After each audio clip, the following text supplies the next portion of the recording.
Chers frères et sœurs, chers amis, jour après jour, Notre-Dame de Paris renaît.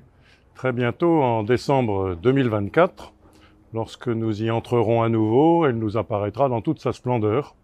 Archevêque de Paris, ma responsabilité est de choisir ceux qui vont réaliser l'autel, l'ambon, le tabernacle, le baptistère et la cathèdre de Notre-Dame. Vous savez que je mesure cette responsabilité. Tout au long de cette année, j'ai nourri ma réflexion auprès d'experts reconnus dans les domaines de la liturgie, de la conservation des monuments historiques, de la création artistique et naturellement auprès des plus grands experts de notre cathédrale, ceux qui œuvrent depuis plus de 4 ans à la relever. C'est le sens de ma décision de m'entourer à l'automne dernier d'un comité artistique pour conduire avec moi la consultation à laquelle ont répondu 69 artistes que je tiens à remercier pour la beauté de leurs propositions. Parmi eux, en janvier dernier, j'en ai retenu 5 qui ont travaillé jusqu'à la fin du mois de mai pour préciser leurs projets. En parallèle, j'ai retenu 2 artistes pour présenter le prototype des chaises pour l'Assemblée. Ces artistes ont été accompagnés au long des mois et finalement auditionnés par le comité artistique et moi-même il y a 3 jours, mardi 20 juin. J'avais dit aux artistes les raisons de mon choix. Il fallait respecter l'histoire de Notre-Dame, il fallait faire que la liturgie catholique puisse être célébrée et il fallait faire une œuvre durable.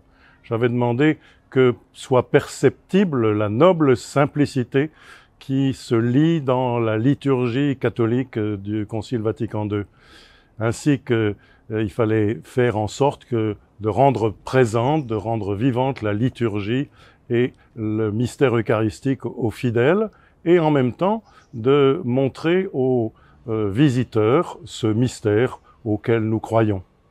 Vivre une recherche spirituelle, le désir de servir la prière des croyants et d'accompagner la quête intérieure, c'est ce que ces artistes ont cherché.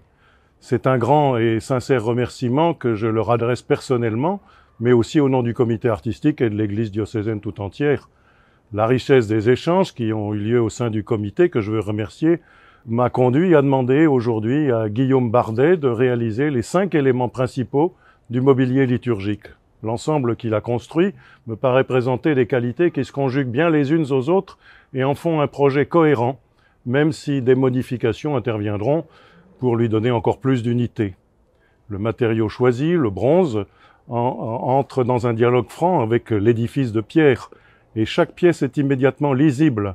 Le surgissement du baptistère qui ouvre au mystère du Christ, l'autel en bronze qui surgit aussi et qui se transforme en une table.